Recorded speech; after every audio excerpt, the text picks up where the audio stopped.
Greetings and welcome to another edition of Political Empire. I'm your host, Kim Pearsall with the Press Enterprise and PE.com. We've got news this week that the Fair Political Practices Commission is going to be the official watchdog for San Bernardino County's campaign finance.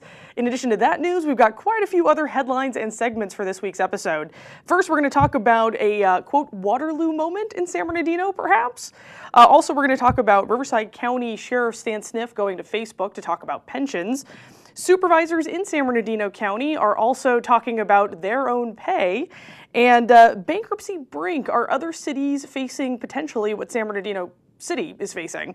And then finally, we're going to talk to our reporter John Hill in our Southwest Bureau, who's going to tell us a little bit about the red light camera issue that's going on there.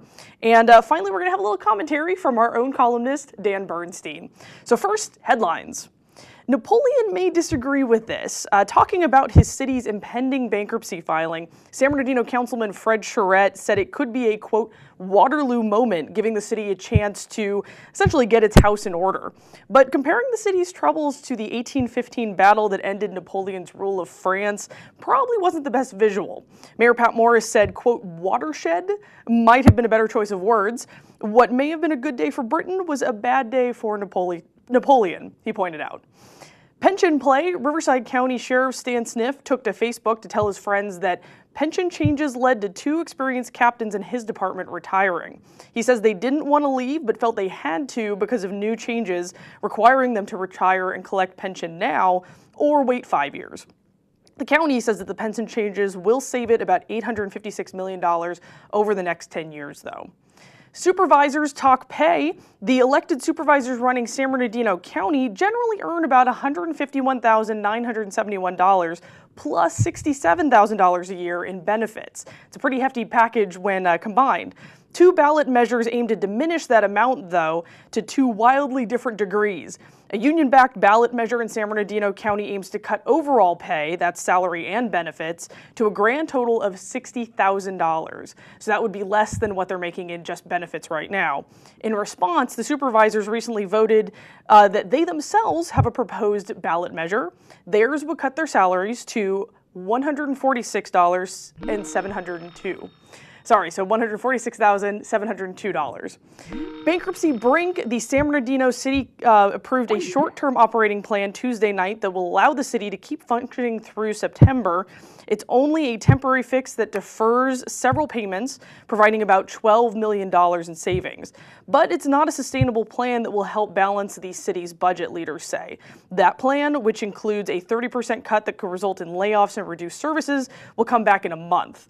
Never fear, even though San Bernardino looks to be creating a trend for cities looking to bankruptcy as their way out of a financial mess, following Stockton and Mammoth Lakes, other inland cities told the Press Enterprise that bankruptcy is not likely in their future. And that is it for headlines. We're going to be back shortly with John Hill out of our Southwest Bureau, who's going to talk to us a little bit about red light cameras and a voter initiative there.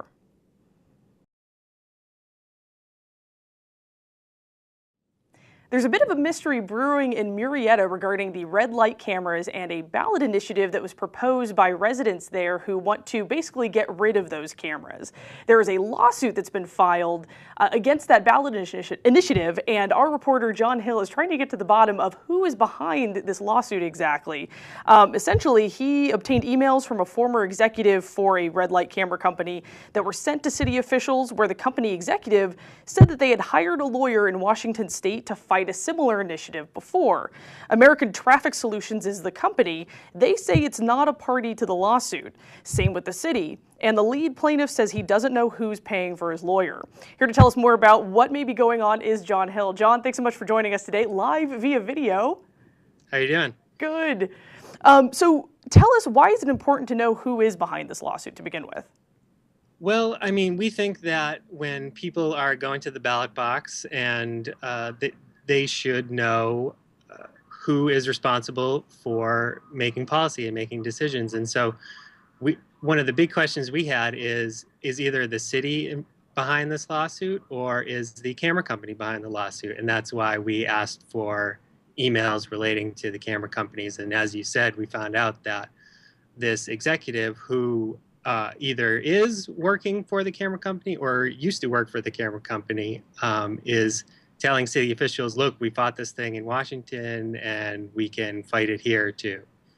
Well, and it's interesting because this lawsuit obviously is attempting to preserve the red light cameras in Murrieta.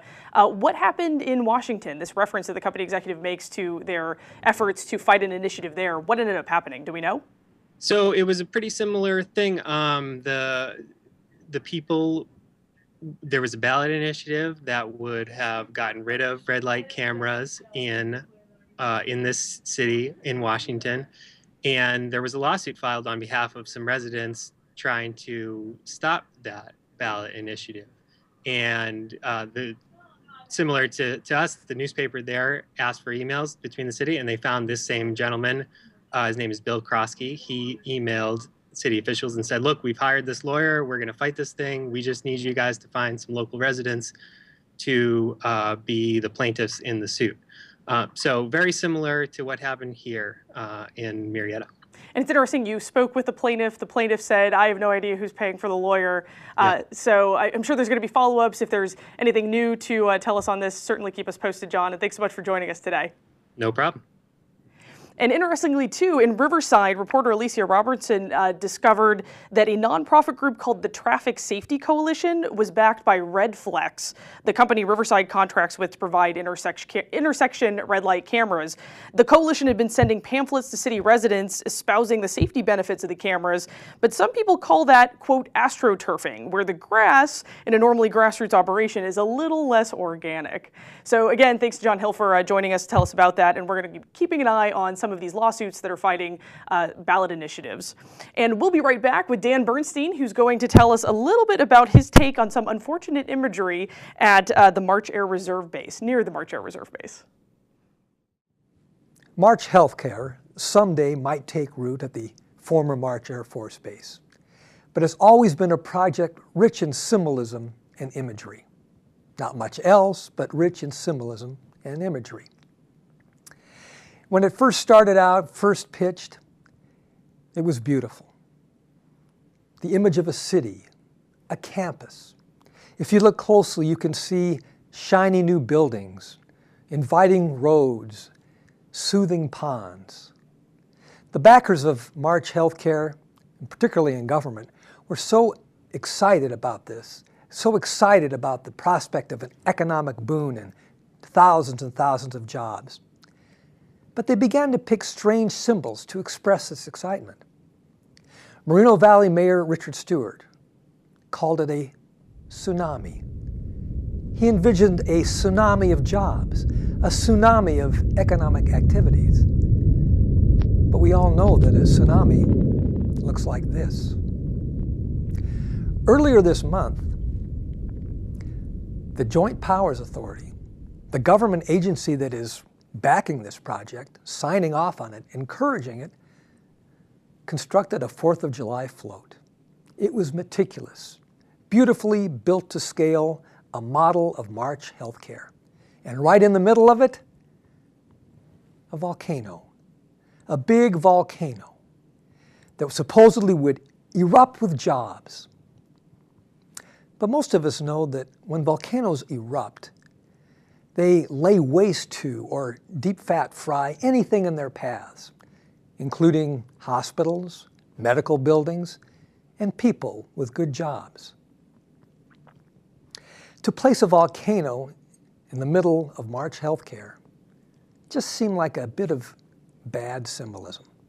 It's so odd that backers of this project, backers who are in government agencies and hold public office, would tout this project with symbols of devastation, ruin, and destruction.